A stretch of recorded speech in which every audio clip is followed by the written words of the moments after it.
ಸದ್ಗುರು ಜಗದ್ಗುರು ರುದ್ರಾವಧೂತ ಅಪ್ಪಂಗಳವರ ಶ್ರೀಚರಣಕ್ಕೂ ನತಮಸ್ತಕನಾಗಿ ಇವತ್ತಿನ ಈ ಕಾರ್ಯಕ್ರಮದ ದಿವ್ಯ ಸಾನ್ನಿಧ್ಯವನ್ನು ವಹಿಸಿಕೊಂಡಿರುವ ನ್ಯಾಯ ವೇದಾಂತ ಆಚಾರ್ಯ, ಮುಮುಕ್ಷುಗಳ ಹಿತಚಿಂತಕರು, ಜ್ಞಾನ ವೃದ್ಧರು, ವಯೋವೃದ್ಧರು, ಆಶ್ರಮ ವೃದ್ಧರು ಆದಂತಹ ಪರಮ ಪೂಜ್ಯ ಅಪ್ಪಂಗಳವರ ಶ್ರೀಚರಣಕ್ಕೂ ಶತಶಿರವಾಗಿ ಶ್ರೀಮಠದ ಉತ್ತರಾಧಿಕಾರಿಗಳಾದಂಥ ಪರಮ ಪೂಜ್ಯ ಕೃಷ್ಣಾನಂದ ಮಹಾಸ್ವಾಮಿಗಳವರ ಶ್ರೀಚರಣಕ್ಕೂ ನತಮಸ್ತಕನಾಗಿ ಉಪಾರಟ್ಟಿ ಗ್ರಾಮದಿಂದ ಆಗಮಿಸಿರುವ ಪೂಜ್ಯರ ಶ್ರೀಚರಣಕ್ಕೂ, ಕೊಪ್ಪಳ ಶೇರದಿಂದ ಆಗಮಿಸಿರುವ ಶ್ರೀ ಪೂಜ್ಯರ ಪಾದಕ್ಕೂ, ಗಣಿ ಮಠದಿಂದ ಆಗಮಿಸಿರುವ ಪೂಜ್ಯರ ಪಾದಕ್ಕೂ, ಲಿಂಗನೂರಿನ ಶ್ರೀ ಶ್ರೀಗಳ ಚರಣಕ್ಕೂ, ಕೂಳಿಗುಡ್ಡ ಸ್ವಾಮಿಗಳವರ ಶ್ರೀಚರಣಕ್ಕೂ, ವೇದಿಕೆಯ ಮೇಲೆ ಉಪಸ್ಥಿತರಿರುವ ಎಲ್ಲ ಪೂಜ್ಯರ ಪಾದಕ್ಕೂ ನಮಿಸುತ್ತಾ ಈ ಒಂದು 93ನೇ ಪುಣ್ಯಾರಾಧನೆಯ ಕಾರ್ಯಕ್ರಮ ನಿಮಿತ್ತವಾಗಿ ಹಾಗೂ 38ನೇ ವೇದಾಂತ ಪರಿಷತ್ತವೆಂಬ ಈ ಸುಂದರ 2ನೇ ದಿವಸದ ಸಾಯಂಕಾಲದ ಕಾರ್ಯಕ್ರಮದಲ್ಲಿ ಪಾಲ್ಗೊಂಡಿರುವ ತಮ್ಮೆಲ್ಲರ ಸದು ಹೃದಯಕ್ಕೆ ಸಾಕ್ಷಿಯಾಗಿ ಬೆಳಗುತ್ತಿರುವ ಪರಶಿವನಿಗೂ ನಮಿಸುತ್ತಾ ತಮ್ಮೆಲ್ಲರಿಗೂ ಶರಣಾರ್ಥಿಗಳು. ಇವತ್ತಾಗಿ ಇಟ್ಟಾಗ ಫಾಸ್ಟ್ ಹೇಳಾಗತ್ತೀನಿ ಅಂತ ಕೇಳಬಹುದು. ಅಂದ್ರೆ ಒಂದೇ ಟೈಮ್ ಒಳಗೆ ಇಬ್ಬರು ಭಾಗ ಮಾಡ್ಕೊಂಡಿದ್ದೀವಿ, ಕೃಷ್ಣಾನಂದರು ಮತ್ತು ನಾನು. ಹೀಗಾಗಿ ಸ್ಪೀಡ್ ಆಗಿ ಹೇಳಾಗತ್ತೀನಿ ಅಂತ ತಿಳ್ಕೋರು. ಇಲ್ಲಿ ತನಕ ಏನ್ ಹೇಳಿದ್ರೆ ಗೊತ್ತಾಗ್ತಲ್ಲ, ಗೊತ್ತಾಗೈತಿ. ಏನು ಹೇಳ್ಕೊಂಡು ಬಂದ್ರು ಅಂತ ಕೇಳಿದ್ರೆ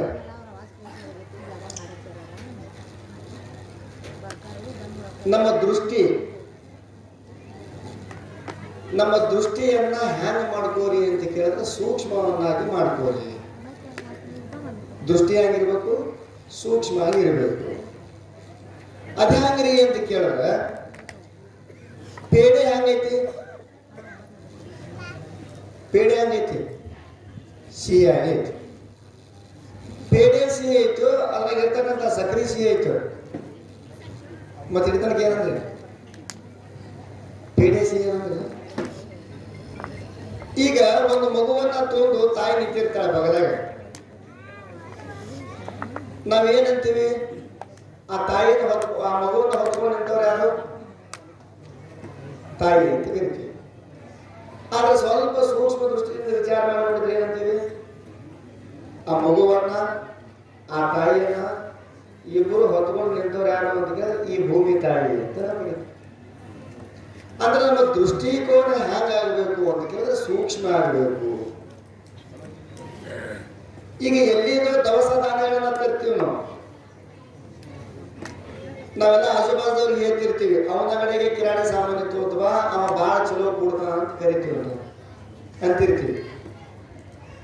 ಆ ಕಿರಾಣಿ ಅಂಗಡಿಯಲ್ಲಿ ಇಟ್ಟು ವ್ಯಾಪಾರ ಮಾಡ್ತಕ್ಕಂಥ ಕಿರಾಣಿ ಅಂಗಡಿ ಚಲೋ ಅನ್ಸ್ಕೊಂಡ ಎಲ್ಲೋ ದೂರ ಕುತ್ಕೊಂಡು ಆ ಅನ್ನವನ್ನ ಬೆಳಿತಕ್ಕಂಥ ರೈತ ನಾವು ಕಣ್ಣಿಗೆ ಕಾಣ್ತಾ ಇಲ್ಲ. ಯಾಕಪ್ಪ ಅಂತ ಕೇಳಿದ್ರೆ ಇವತ್ತು ನಮ್ಮ ರೈತರಿಗೆ ಅಭಿನಂದನೆ ಸಲ್ಲಿಸಬೇಕಾಗ್ತದ. ರಾಷ್ಟ್ರೀಯ ರೈತ ದಿನಾಚರಣೆ ಐತಿ ಇವತ್ತು. ನಿನ್ನೆ ಗೀತಾ ಜಯಂತಿ, ಇವತ್ತರ ರೈತರ ದಿನಾಚರಣೆ. ಹ್ಯಾಂಗ ದೃಷ್ಟಿ ಸೂಕ್ಷ್ಮ ಮಾಡ್ಕೋಬೇಕು. ಯಾಕೆ ಹೇಳಿದ್ರಪ್ಪ ಅಂದ್ರ, ನೀವೆಲ್ಲ ಗಾಡಿ ಮಾತೊಳಗೆ ಅಂತಿರ್ತೀರಿ, ಮೂಗು ಕೊಟ್ಟವನಿಗೆ ಬಿಟ್ರು ಮೂಗಟ್ಟು ಹಾಕಿದವನಿಗೆ ನೆನಸಾಗುತ್ತೆ. ಇಲ್ಲಿ ಈ ಮಾತು ಹೇಳೋ ಪ್ರಸಂಗ ಯಾಕೆ ಬಂತು ಅಂತ ಕೇಳಿದ್ರ, ಮನಿ ಎಷ್ಟು ಚಂದ ಕಟ್ಟ್ಯಾನ, ಗಿಲಾವ್ ಎಷ್ಟು ಚಂದ ಮಾಡ್ಯಾರ ಅಂತ ನಾವ್ ಅಂತೀವಿ. ಈ ಪ್ರಪಂಚವನ್ನ ಎಷ್ಟು ಚಂದ ಸೃಷ್ಟಿ ಮಾಡ್ಯಾನ ಅಂತ ನಾವು ಒಂದಿನಾರು ವಿಚಾರ ಮಾಡಿದೀವಿ. ಆ ಮನಿ ಕಟ್ಟಲ್ಪಟ್ಟಂತ ಗೌಂಡ್ಯಾಗ ನೆನೆಸ್ತೀವಿ, ಗಿಲಾವ್ ಮಾಡಲ್ಪಟ್ಟಂತ ಗೌಂಡ್ಯಾಗ ನೆನೆಸ್ತೀವಿ, ಅದನ್ನ ಬಣ್ಣ ಸುಣ್ಣ ಮಾಡಲ್ಪಟ್ಟಂತ ಪೇಂಟರ್ಗೆ ನೆನೆಸ್ತೀವಿ. ಆದ್ರೆ ಈ ಪ್ರಪಂಚವೆಂಬ ಸುಂದರವಾದಂತ ಎಂತ ಮನೋರಂಜನವಾದಂತ ಈ ಪ್ರಪಂಚವನ್ನು ಸೃಷ್ಟಿಸಲ್ಪಟ್ಟಂತ ಆ ಪರಮಾತ್ಮನ ಯಾರಾದ್ರೂ ನೆನೆಸಿರೇನು ಅಂತ ಕೇಳಿದ್ರೆ ಇಲ್ಲ. ಯಾಕೆ ಅವನಿಗೆ ನೆನೆಸಬೇಕು ಅಂತ ಕೇಳಿದ್ರೆ ಸ್ಪಷ್ಟವಾಗಿ ಈ ಮುಂಡಕ ಉಪನಿಷತ್ತಿನೊಳಗೆ ಏನ್ ಹೇಳ್ತದಪ್ಪ ಅಂತ ಕೇಳಿದ್ರೆ ಈ ಪ್ರಪಂಚವನ್ನ ಯಾರು ಹುಟ್ಟಿಸಿದರಪ್ಪ, ಯಾರಿಂದ ಹುಟ್ಟೈತಿ ಅಂತ ಕೇಳಿದ್ರೆ ಜಗದಾದಿ ಬೀಜಂಗಿ ನಿಗಮಾಂತ ವೇದ್ಯಂಗಿ ನಗರಾಜ ಸುತೆಯ ರಮಣಂಗಿ ನಿಜಗೊಂಡು ಸ್ಪಷ್ಟವಾಗಿ ಹೇಳ್ಬಿಟ್ರೆ ಅನುಭವಿಸೋದು. ಯಾಕ ಪರಮಾತ್ಮನ ಅಲ್ಲಿ ಅಕ್ಷರ ಅಂತ ಪದ ತಗೊಂಡಿದ, ಅಕ್ಷರ ಅಂತ ಪದ ತಗೊಳ್ಳೋದ್ರಿಂದ ಏನು ಗಣನೆ ಆಗ್ತದೆ ಅಂತ ಕೇಳಿದ್ರೆ ಈ ಪ್ರಪಂಚವು ಒಂದು ಚೇತನ ಪುರುಷನಿಂದ ಹುಟ್ಟಲ್ಪಟ್ಟಿದೆ, ಅರ್ಥಾತ್ ಪರಮಾತ್ಮನಿಂದ ಹುಟ್ಟಲ್ಪಟ್ಟಿದೆ. ನೈಯಾಯಿಕರ ಅನುಗುಣವಾಗಿ ಆಗ ಹೇಳಿದ್ರು ಪೂರ್ವದಲ್ಲಿ ಪರಮಾಣುದಿಂದ ದೊಣಕ, ದೊಣಕದಿಂದ ತೃಣಕ, ತೃಣಕದಿಂದ ಚತುರ್ಣಕ, ಚತುರ್ಣಕದಿಂದ ಕಪಾಲ, ಈ ತರ ಪ್ರಪಂಚದ ಉತ್ಪತ್ತಿಯಾಗಿಲ್ಲ. ಪ್ರಕೃತಿಯಿಂದ ಪ್ರಪಂಚ ಸಾಂಖ್ಯ ಮತದ ಸಲುವಾಗಿ ಪ್ರಕೃತಿಯಿಂದಲೂ ಪ್ರಪಂಚ ಉತ್ಪತ್ತಿಯಾಗಿಲ್ಲ. ಕಾಲವಾದಿಗಳ ಅನುಸಾರವಾಗಿ ಕಾಲಕ್ಕೆ ಅನುಗುಣವಾಗಿ ಪ್ರಪಂಚಕ್ಕೆ ಉತ್ಪತ್ತಿ ಆಗಿಲ್ಲ. ಪೂರ್ವಮೀಮಾಂಸಕರ ಅನುಗುಣವಾಗಿ ಕರ್ಮಗಳಿಂದ ಪ್ರಪಂಚಕ್ಕೆ ಉತ್ಪತ್ತಿಯಾಗಿಲ್ಲ. ಮತ್ತೆ ಇದು ಎದರಿಂದ ಉತ್ಪತ್ತಿ ಆಗಿಲ್ಲಪ್ಪ ಅಂತ ಕೇಳಿದ್ರೆ ಸ್ವತಃ ಸಾಕ್ಷಾತ್ ಪರಮಾತ್ಮನೇ ಏಕೋಹಂ ಭವಿಷ್ಯಾಂ, ಒಬ್ಬನೇ ಆದ ನಾನು ಅನೇಕ ರೂಪನಾಗಬೇಕು ಅಂತೇಳಿ ಅವನ ಇಚ್ಛೆಯಿಂದ ಈ ಪ್ರಪಂಚ ಉತ್ಪತ್ತಿ ಆಗ್ಯದ. ಟೋಟಲಿ ಈ ಮಂತ್ರದೊಳಗೆ ಏನು ವ್ಯಕ್ತ ಆಗ್ತದಪ್ಪ, ಅರ್ಥ ಏನು ಕಂಡು ಬರ್ತದ ಅಂತ ಕೇಳಿದ್ರೆ ಈ ಪ್ರಪಂಚವು ಒಬ್ಬ ಚೇತನ ಪುರುಷನಾದಂತ ಪರಮಾತ್ಮನಿಂದ ಹುಟ್ಟೈತಿ. ಇಷ್ಟು ಮಾತ್ರ ಪಕ್ಕ ಅರ್ಥ. ಇಲ್ಲಿ ಈ ಮಂತ್ರದ ಒಳಗೆ 3 ದೃಷ್ಟಾಂತಗಳನ್ನ ಕೊಟ್ಟಿದ್ದಾರೆ. ದೃಷ್ಟಾಂತ ಅಂದ್ರೆ ಕಥೆಗಳು ಅಂತ ಅರ್ಥ. ಆ ಕಥೆಗಳ ಹೇಳುವ ಉದ್ದೇಶ ಏನು ಅಂತ ಕೇಳಿದ್ರೆ ಮುಂದೆ ಅರ್ಥವನ್ನ ತಿಳಿಸುವ ಉದ್ದೇಶದಿಂದ ಕಥೆ ಹೇಳ್ತಾರೆ ಹೊರತಾಗಿ ಕಥೆನೇ ಸಿದ್ಧಾಂತ ಅಲ್ಲ, ಕಥೆನೇ ಸಿದ್ಧಾಂತ ಅಲ್ಲ. ಇಲ್ಲಿ 3 ದೃಷ್ಟಾಂತಗಳನ್ನ ಕೊಟ್ಟಿದ್ದಾರೆ. 3 ದೃಷ್ಟಾಂತಗಳನ್ನ ಯಾಕೆ ಕೊಟ್ಟರು? ಒಂದೇ ಕೊಡ್ಬೇಕಾಗಿತ್ತಲ್ಲ, ಏನು ಗಡಬಡಾಗ ಒಂದೇ ಸಲ ಕುಡಿದು ಬಿಟ್ಟು 3 ಸಲ ಹೇಳಿದ್ರ ಅಂತ ಹಿಂಗಂತೀರು, ಏನು ಅಪ್ಪಿ ತಪ್ಪಿ ಏನು ಬರ್ದಾರ ಅಂತ ಅಂತೀರು. 3 ದೃಷ್ಟಾಂತಗಳದಾವ.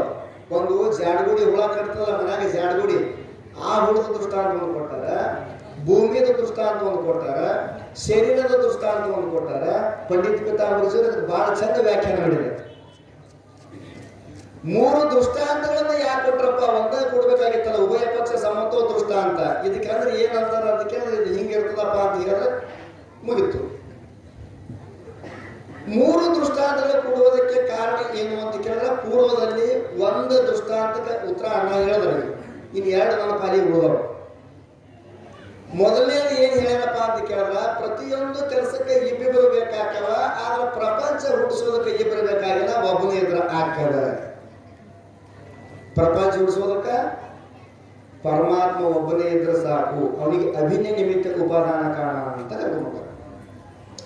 ಇದು 1ನೇ ದೃಷ್ಟಾಂತಕ್ಕೆ ಆ ಜಾಡ್ರ ಹುಡುಕ ಬರೋಬ್ರಿ ಐತಿ. ಯಾಕಪ್ಪ ಅಂದ್ರೆ ಆ ಜಾಡ್ಗುಡಿ ಮನ್ಯಾಗ ಅದು ಜಾಡ್ಗುಡಿ ಮಾಡ್ಬೇಕಾಗಿತ್ತು ಅಲ್ಲ ಅಂದ್ರೆ ಯಾರ ಸಹಾಯ ತೋತೈತಿ? ಅದು ಇಲ್ಲ, ಸ್ವತಂತ್ರವಾಗಿ ತಾನೇ ಅದನ್ನ ರಚನೆ ಮಾಡ್ತೈತಿ. ಹಂಗ ಆ ಹುಳ ಸ್ವತಂತ್ರವಾಗಿ ತಾನ ಆ ಜಾಡ್ಗುಡಿಯನ್ನ ರಚನೆ ಮಾಡ್ತೈತಿ. ಹಂಗ ಪರಮಾತ್ಮ ಕೂಡ ಸ್ವತಂತ್ರವಾಗಿ ಯಾರ ಸಹಕಾರ ಸಹಾಯವಿಲ್ಲದೆ ಪ್ರಪಂಚವನ್ನ ಸೃಷ್ಟಿ ಮಾಡಿದಾನ ಅನ್ನುವ ಉದ್ದೇಶದಿಂದ 1ನೇ ದೃಷ್ಟಾಂತ ಕೊಟ್ಟಿದ್ದಾರೆ. 2ನೇ ದೃಷ್ಟಾಂತ ಪೃಥ್ವಿ ಬಗ್ಗೆ ಕೊಟ್ಟಿದ್ದಾರೆ. ಇದನ್ನ ಯಾಕೆ ಕೊಟ್ಟರು ಅಂತ ಕೇಳಿದ್ರೆ ಈಗ ನಾವಿಲ್ಲೆಲ್ಲರೂ ಅದೀವ, ನಮ್ಮಲ್ಲಿ ಹ್ಯಾಂಗದ ಗುಣಗಳು ಸ್ವಭಾವಗಳು ಹ್ಯಾಂಗದಾವ ನಮ್ಮಲ್ಲಿ ಅಂತ ಕೇಳಿದ್ರೆ ದೊಡ್ಡ ಸಸಿಗೊಂದು ಬೇರೆ ಇರ್ತಾರ, ಸಣ್ಣ ಸೊಸಿಗೊಂದು ಬೇರೆ ಇರ್ತಾರ, ಈಗ ಹೊಸದಾಗಿ ಮದುವೆ ಆದಂಥ ಸೊಸಿಗೊಂದು ಬೇರೆ ಇರ್ತಾರ, ಮೊಮ್ಮಕ್ಕಳದವ, ಮಕ್ಕಳು ಮೊಮ್ಮಕ್ಕಳೇ, ಮಗನ ಮಗನೂ ಮೊಮ್ಮಕ್ಕಳ, ಹೆಣ್ಮಕ್ಳ ಮಕ್ಕಳು ಮೊಮ್ಮಕ್ಕಳು ಹಾಕವ, ಇವರಿಗೆ ಗಂಡ ಮಕ್ಕಳ ಮಕ್ಕಳು ಮೊಮ್ಮಕ್ಕಳು ಹಾಕವ. ಆದ್ರೆ ಹೆಣ್ಮಕ್ಳ ಮೊಮ್ಮಕ್ಕಳ ಮೇಲೆ ಇರುವಂತ ಪ್ರೀತಿ, ಗಂಡ ಮಕ್ಕಳ ಮಕ್ಕಳ ಮೇಲೆ ಇರುವಂತ ಪ್ರೀತಿ ವ್ಯತ್ಯಾಸ ಐತಿ. ಇದು ಸಣ್ಣ ಮಗನ ಮೇಲೆ ಇರುವಂತ ಪ್ರೀತಿನೇ ಬೇರೆ, ದೊಡ್ಡ ಮಗನ ಮೇಲೆ ಇರುವಂತ ಪ್ರೀತಿನೇ ಬೇರೆ ಇರ್ತೈತಿ. ಹೊಸ ಗಾಡಿ ತಂದ ಬಳಕ ಅದಕ್ಕೆ ತಿಕ್ಕುವುದು, ತೊಳೆಯುವುದು, ಒರೆಸುವುದು ಮಾಡೇ ಮಾಡ್ತಿರ್ತೀವಿ. ಹಳಿ ಗಾಡದ ಕೊಳತನ ಆಡ್ತಿರ್ತದೆ, ಅದಕ್ಕೆ ಯಾರು ಮೋಸ ನೋಡಂಗಿಲ್ಲ. ನಾ ಹೇಳೋ ತಾತ್ಪರ್ಯ ಏನು ಅಂತ ಕೇಳಿದ್ರೆ ಜೀವಿಗಳಲ್ಲಿ ವಿಷಮತ ಇರ್ತೈತಿ. ಹಿಂದೂ ದನಕ್ಕೆ ಮೇವು ಹಾಕೋದೇ ಬೇರೆ, ಹಿಂಡಲಾರ ದನಕ್ಕೆ ಮೇವು ಹಾಕೋದೇ ಬೇರೆ, ಶಕ್ತಿಯಿಂದ ಜಗ್ಗುವಂತ ಎತ್ತುಗಳಿಗೆ ಮೇವು ಹಾಕೋದೇ ಬೇರೆ, ಶಕ್ತಿ ಕುಂದಿ ಹಾಸಿಗೆ ಹಿಡಿದಂತ ದನಗಳಿಗೆ ಹಾಕೋದೇ ಬೇರೆ. ಜೀವನದಲ್ಲಿ ವಿಷಮತ ಇರುತ್ತೆ. ಹಾಗೆ ಪರಮಾತ್ಮನಲ್ಲಿ ವಿಷಮತ ಐತೆ ಅಂತ ಕೇಳಿದ್ರೆ ಇಲ್ಲ. ಯಾಕೆ ವಿಷಮತ ಪರಮಾತ್ಮ ಅಂತ ಕೇಳ್ತೀರಿ ನೀವು? ಅದಾದ ವಿಷಮತ. ಒಬ್ಬರಿಗೆ ಬೆಳಗ್ಗೆ ಮಾಡ್ಯಾನ, ಒಬ್ಬರಿಗೆ ಕರ್ರಗೆ ಮಾಡ್ಯಾನ, ಒಬ್ಬರಿಗೆ ಬುದ್ಧಿವಂತ ಮಾಡ್ಯಾನ, ಒಬ್ಬರಿಗೆ ದಡ್ರ ಮಾಡ್ಯಾನ, ಒಬ್ಬರಿಗೆ ಕಣ್ಣು ಚಲೋ ಕೊಟ್ಟಾನ, ಒಬ್ಬರ ಕಣ್ಣು ಕಿತ್ಕೊಂಡನ, ಒಬ್ಬರಿಗೆ ಕಾಣ ಕೊಟ್ಟರು ಮೆಳಗಣ್ಣ ಕೊಟ್ಟಾನ. ಅವನಿತ್ತಾನ ಒಂದ್ ಕಡೆ ನೋಡ್ತಿರ್ತಾನ, ಒಂದ್ ಕಡೆ ಒಬ್ಬನಿಗೆ ಕಿವಿ ಕೊಟ್ಟಾನ, ಒಬ್ಬನಿಗೆ ಕಿವಿ ಕಸ್ಕೊಂಡಾನ, ಒಬ್ಬನಿಗೆ ಬಾಯಿ ಕೊಟ್ಟಾನ, ಒಬ್ಬನಿಗೆ ಬಾಯಿ ಕೊಟ್ಟಿಲ್ಲ, ಒಬ್ಬರಿಗೆ ಶ್ರೀಮಂತ ಮಾಡ್ಯಾನ, ಒಬ್ಬರಿಗೆ ಬಡು ಮಾಡ್ಯಾನ. ಮತ್ತೆ ನಮ್ಮಂಗನ ಆಗಲ್ಲ ಪರಮಾತ್ಮನು. ನಾವು ಹೆಂಗ ದೊಡ್ಡ ಸೊಸಿಗೆ ಒಂದು ಬೇರೆ, ಸಣ್ಣ ಸಸಿಗೆ ಒಂದು ಬೇರೆ, ದೊಡ್ಡ ಮಗನಿಗೆ ಒಂದು ಬೇರೆ, ಸಣ್ಣ ಮಗನಿಗೆ ಒಂದು ಬೇರೆ, ಹ್ಯಾಂಗ ಮಾಡ್ತೀವಲ್ಲ. ಮತ್ತೆ ಪರಮಾತ್ಮನು ಹಂಗ ಮಾಡ್ದಂಗ ಆಯ್ತಲ್ಲ. ಮತ್ತೆ ನಮಗೂ ಪರಮಾತ್ಮನಿಗೂ ವ್ಯತ್ಯಾಸ ಏನಾಯ್ತು ಪ್ರಶ್ನೆ ಬರ್ತದೆ.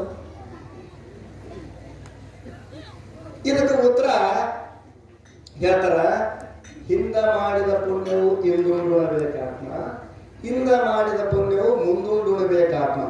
ಪಾಪಾನುಗಿಣದಿಂದ ನಿಜವಾಗಿ ಹೇಳಿಬಿಟ್ಟಿದ್ದಾರೆ ಸ್ಪಷ್ಟವಾಗಿ. ಪರಮಾತ್ಮನಲ್ಲಿ ಯಾವುದು ವಿಷಮತ ಇಲ್ಲಪ್ಪ. ಪರಮಾತ್ಮನಲ್ಲಿ ಯಾವುದು ವಿಷಮತ ಇಲ್ಲ. ಪರಮಾತ್ಮ ಈ ಪ್ರಪಂಚವನ್ನ ಉತ್ಪತ್ತಿ ಮಾಡುವಲ್ಲಿ, ಜೀವಿಗಳ ಸುಖ ದುಃಖಗಳಲ್ಲಿ, ಜೀವಿಗಳ ರೂಪರೇಷೆಗಳಲ್ಲಿ, ಜೀವಿಗಳ ಬುದ್ಧಿಗಳಲ್ಲಿ ಅವನ ಹಸ್ತಕ್ಷೇಪವಿಲ್ಲ. ಹ್ಯಾಂಗ ಅಂತ ಕೇಳಿದ್ರೆ, ಭೂಮಿ ಮ್ಯಾಲ ಹೊಲದಾಗ ಬೆಳೆನೂ ಬೆಳೀತದೆ, ಬೆಳೆನೂ ಬೆಳಿತೈತಿ, ಅದ್ರ ಜೊತೆ ಕಸಾನು ಬೆಳಿತೈತಿ. ಬದುಕಿಸುವಂತ ಅನ್ನವೂ ಭೂಮಿಯೊಳಗೆ ಬೆಳೀತದ, ಸಾಯಿಸುವಂತ ವಿಷನೂ ಭೂಮಿಯೊಳಗೆ ಬೆಳಿತೈತಿ. ಅನ್ನ ಬೆಳಿತೈತಿ, ಬದುಕ್ತಿವೆ. ದತ್ತೂರಿ ಬೀಜ ಅಂತ ಬರ್ತಾವ, ಅದನ್ನ ತಿಂದ್ರೆ ಏನಾಗ್ತದೆ? ಗಾಯಕರು ಹಾಡ ಹಾಡ್ತಿರ್ತಾರೆ, ಆ ಧ್ವನಿ ಸರಳ ಆಗಲೇ ತಿಳ್ಕೊಂಡು ಏನ್ ತಿಂತಾರ ಅವರು? ಗುಲ್ಗಂಜಿ ತಪ್ಪಲ ತಿಂತಾರೆ. ಗುಲ್ಗಂಜಿ ತಪ್ಪಲ ತಿಂತಾರ. ಅದೇ ತಪ್ಪಲ ತಿಂದ್ರೆ ಧ್ವನಿ ಸರಳ ಆಕೈತಿ. ಆದ್ರೆ ಗುಲ್ಗಂಜಿ ಕುಟ್ಟಿ ಪುಡಿ ಮಾಡ್ಕೊಂಡು ತಿಂದ್ರೆ ಸತ್ತು ಹೋಗ್ತೈತಿ. ಯಾರಾದ್ರೂ ಭೂಮಿ ಬೇದ್ರೆ ನೀವು ಅಲ್ಲ, ಬರೀ ಬೆಳೆ ಅಂತ ಕೊಡಬೇಕಾಗಿತ್ತು. ಭೂಮಿ ಅನ್ನ ಹಾಕುವಂತ ಫಲವತ್ತವಾದಂತ ಅನ್ನನೂ ಕೂಡ ಆಗತೈತಿ, ಅದ ಭೂಮಿಯಲ್ಲಿ ವಿಷನೂ ಬೆಳೆಯಕತ್ತೈತಿ. ಅದ್ರ ಭೂಮಿ ಯಾರು ವಿಷ ಅಂತ ಅಂದಿರೇನೂ ಇಲ್ಲ. ಯಾವ ಪ್ರಕಾರವಾಗಿ ಭೂಮಿ ಆ ವಿಷವನ್ನ ನೀಡುವಂತ ಬೆಳೆಗಳಲ್ಲಿಯೂ ಕೂಡ ಅದರ ಹಸ್ತಕ್ಷೇಪವಿಲ್ಲ, ಅನ್ನವನ್ನ ನೀಡುವಂತ ಬೆಳೆಯಲ್ಲಿಯೂ ಕೂಡ ಅದರ ಹಸ್ತಕ್ಷೇಪವಿಲ್ಲ. ಅದರ ಹಸ್ತಕ್ಷೇಪವಿಲ್ಲದೇ ಇರುವುದರಿಂದ ಹ್ಯಾಂಗ ಪೃಥ್ವಿಯಲ್ಲಿ ಹಸ್ತಕ್ಷೇಪ ಬೆಳೆಗಳಲ್ಲಿ ಇಲ್ಲವೋ, ಅದರಂತೆ ಜೀವಿಗಳ ಕರ್ಮಗಳಲ್ಲಿ ಪರಮಾತ್ಮ ಹಸ್ತಕ್ಷೇಪವಿಲ್ಲ. ಅದು ನಿಮ್ಮ ಕರ್ಮದ ಅನುಸಾರವಾಗಿ ನಿಮಗೆ ರೂಪ, ಲಾವಣ್ಯ, ಯೌವನ, ಬುದ್ಧಿ, ಆಯುಷ್ಯ, ಆರೋಗ್ಯ ಅದು ನಿಮ್ಮ ಕರ್ಮದ ಅನುಸಾರವಾಗಿ ದೊರಕೈತಿ. ಅದರಲ್ಲಿ ಪರಮಾತ್ಮನ ಹಸ್ತಕ್ಷೇಪ ಇಲ್ಲ. ಅದರ ಸಲುವಾಗಿ ಈ ಪೃಥ್ವಿ ದೃಷ್ಟಾಂತ ಕೊಟ್ಟರು. ಲಾಸ್ಟ್ ಕೊನೆಯದಾಗಿ ಮೂರನೇ ದೃಷ್ಟಾಂತ ಶರೀರದ ಬಗ್ಗೆ ಕೊಟ್ಟಾರ. ಶರೀರದ ಬಗ್ಗೆ ಕೊಟ್ಟಾರ ಎಲ್ಲಿ ಕೊಟ್ಟರು ಇದು ಅಂತ ಕೇಳಿದ್ರೆ, ಚೇತನದಿಂದ ಚೇತನವೇ ಹುಡುತು, ಚೇತನದಿಂದ ಚೇತನವೇ ಹುಡುತು. ಮನುಷ್ಯರಿಂದ ಮನುಷ್ಯರೇ ಹುಟ್ಟ್ಯಾರೋ ಏನು? ಮನುಷ್ಯರಿಂದ ಕೊಡ ಬಗೋಡಿಗಳು ಹುಟ್ಟ್ಯಾವ? ಗುಡ್ಡ ಗಾಡಿ ಹುಟ್ಟ್ಯಾವ? ಇಲ್ಲ, ಮನುಷ್ಯರಿಂದ ಮನುಷ್ಯರೇ ಹುಟ್ಟ್ಯಾವ. ಅನ್ಕೊಳ್ಳಕ್ಕೆ ಚೇತನವಾದಂಥ ಪರಮಾತ್ಮನಿಂದ ಚೇತನವಾದಂಥ ಜೀವಗಳಷ್ಟು ಹುಟ್ಟಬೇಕಾಗಿತ್ತು. ಈ ಜಡವಾದಂಥ ಪ್ರಪಂಚ ಯಾಕೆ ಹುಟ್ಟಿತು ಅಂತ ಪ್ರಶ್ನೆ ಬರ್ತಂತ ತಿಳ್ಕೊಂಡು ಅವ್ರು ಏನ್ ಮಾಡೋದು ಅಂತ ಕೇಳಿದ್ರೆ, ಶರೀರಕ್ಕೆ ಎಲ್ಲಿ ಬೇಕಾದಲ್ಲಿ ನೀನು ತಿವಿ, ಚೂಟು, ತುಚ್ಚು ನೋವು ಆಕೈತಿ. ಆದ್ರೆ ಉಗುರು ಕತ್ತರಿಸುವಂತ ಸಮಯದೊಳಗೆ ನೋವು ಹಾಕದೇನು? ಇಲ್ಲ. ಕೂದಲ ಕತ್ತರಿಸುವಂತ ಸಮಯದೊಳಗೆ ನೋವು ಹಾಕದೇನು? ಇಲ್ಲ. ಹಾಗೆ ಒಂದ ಶರೀರದ ಒಳಗ ತಾಯಿ ತಂದೆಯಿಂದ ಚೇತನ ಭಾಗವೂ ಉತ್ಪತ್ತಿ ಆಗೈತಿ ಮತ್ತು ಜಡಭಾಗವೂ ಉತ್ಪತ್ತಿ ಆಗೈತಿ.